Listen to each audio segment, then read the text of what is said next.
مسجد اقصی میں تمام انبیاء علیہ السلام موجود ہیں۔ اللہ اکبر۔ حضور علیہ الصلوۃ والسلام تشریف لائے تو جبریل امین نے خود اذان پڑھی۔ اذان پڑھنے کے بعد پھر اقامت کہی۔ اب سارے لوگ کھڑے تھے لیکن انہیں حضور کو ہاتھ سے پکڑ کے مصلی پہ کھڑا کیا۔ اللہ اکبر۔ دیکھو بہت سارے لوگ ہوں، ایک متعین امام ہو تو وہ تو مصلی پہ کھڑا ہوگا ہی ہوگا۔ اب آپ سارے لوگ آئے ہیں تو میں نماز پڑھا دوں تو میں تو پڑھاؤں گا ہی پڑھاؤں گا، یہ تو کوئی کمال نہیں نا۔ کمال تو بنتا جب سارے علماء ہوں، پھر پتہ چلتا ہے کون مصلی پہ کھڑا ہوتا ہے۔ اب سارے ہی نبی ہیں، اللہ اکبر۔ ان میں نوح نجی اللہ بھی ہیں، ان میں موسیٰ کلیم اللہ بھی ہیں، ان میں عیسیٰ روح اللہ بھی ہیں، آدم صفی اللہ بھی ہیں، حضرت یوسف علیہ السلام بھی چراغ حسن لیے کھڑے ہیں، صفیں بنی ہوئی ہیں۔ اب پتہ چلے گا نا مصلی پہ کون کھڑا ہوتا ہے۔ فقہی اصول کیا ہے مصلی پہ؟ احق بالامام عالمہم بالسنہ۔ جو جب سارے لوگ پڑھے لکھے ہوں تو پھر امامت کے مصلی پہ کون کھڑا ہوگا؟ ہمارا فقہی اصول یہ ہے کہ جو سب سے بڑا عالم ہوگا وہ مصلی پہ کھڑا ہوگا۔ تو پھر جب سارے نبی کھڑے تھے اور وَعَلَّمَ آدَمَ الْأَسْمَاءَ كُلَّهَا کا تاج بھی سر پہ رکھے ہوئے تھے، لیکن مصلی پہ حضور آئے، اس بات کا اعلان ہے صف انبیاء میں سب سے بڑا عالم ہے تو آمنہ کا لال ہے۔ اچھا سارے اگر عالم ہوں تو پھر امامت کا حقدار کون ہوگا؟ ثم اورعہم، جو سب سے متقی زیادہ ہو وہ مصلی پہ کھڑا ہو۔ اللہ اکبر۔ اب ہزار مہینے تک جو ہے وہ عبادت کے لیے کھڑے ہونے والے انبیاء بھی موجود ہیں، لیکن مصلی پہ کون کھڑا ہوتا ہے؟ حتی تتورم قدما، وہ محبوب کہ جب وہ مصلی پہ کھڑا ہوتا ہے رب کہتا ہے چادر اوڑھنے والے محبوب ساری رات جاگا نہ کر، کبھی سو بھی لیا کر۔ اس محبوب کو مصلی پہ کھڑا کر کیا جا رہا ہے۔ اچھا اگر سارے متقی ہوں تو پھر امامت کا حقدار کون ہوگا؟ ثم اقرأہم، جس کی قرات اچھی ہو، جو پڑھتا اچھا ہو۔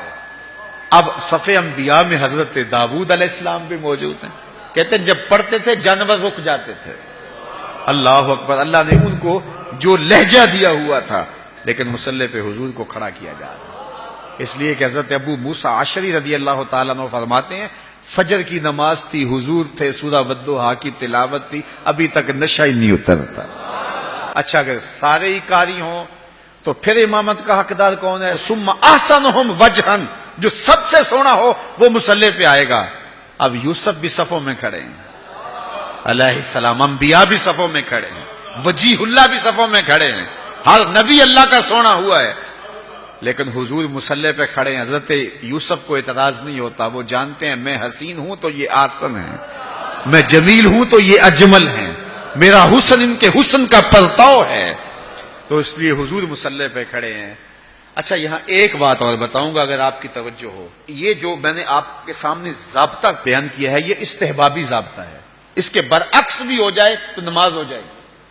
بڑا سونا جمیل حسین پیچھے کھڑا ہو اور کالے رنگ کا جو ہے وہ نقوش بھی خوبصورت نہیں ہے آگے کھڑا ہو تو نماز ہو جائے گی، کوئی حرج نہیں ہے۔ اچھا قاری پیچھے کھڑا ہو، کم درجے کا قاری مصلی پہ کھڑا ہو، نماز ہو جائے گی۔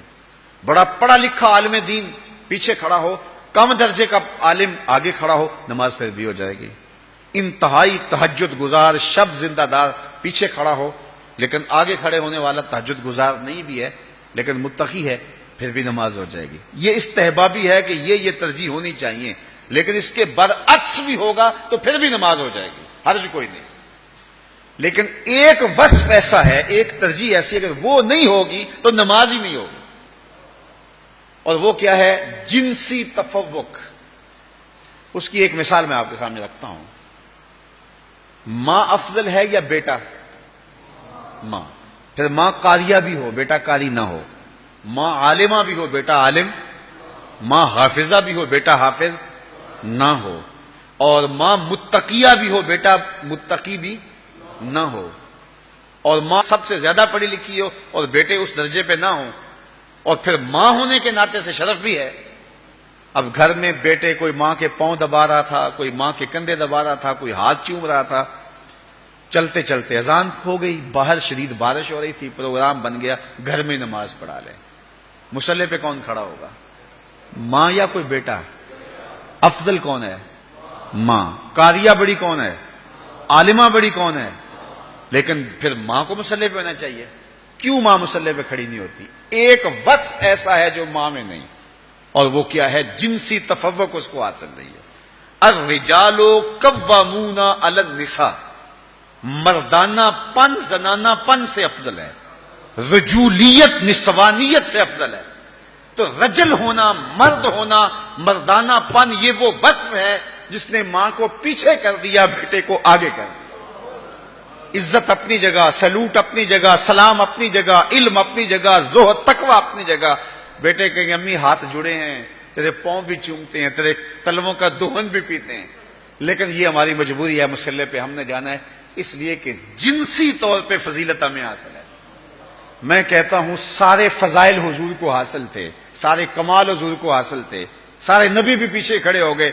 جبریل ہاتھ باندھ کے عرض کرتا، حضور ساری عظمتیں اپنی جگہوں پہ، لیکن میری مجبوری ہے کہ میں نور ہوں اور آپ بشر ہیں، اس لیے مصلی پہ کھڑا ہونا میرا حق ہے، مجھے جنسی تفوق حاصل ہے، میری مجبوری ہے، ادب سے ہاتھ باندھ کے عرض کرتا ہوں آگے کھڑا ہونا میری مجبوری ہے۔ لیکن جبریل اقامت پڑھ کے پیچھے کھڑے ہو گئے، حضور کو آگے کھڑا کر کے اس بات کا اعلان کیا کہ وصفی اعتبار سے بھی حضور افضل ہیں، جنسی اعتبار سے بھی حضور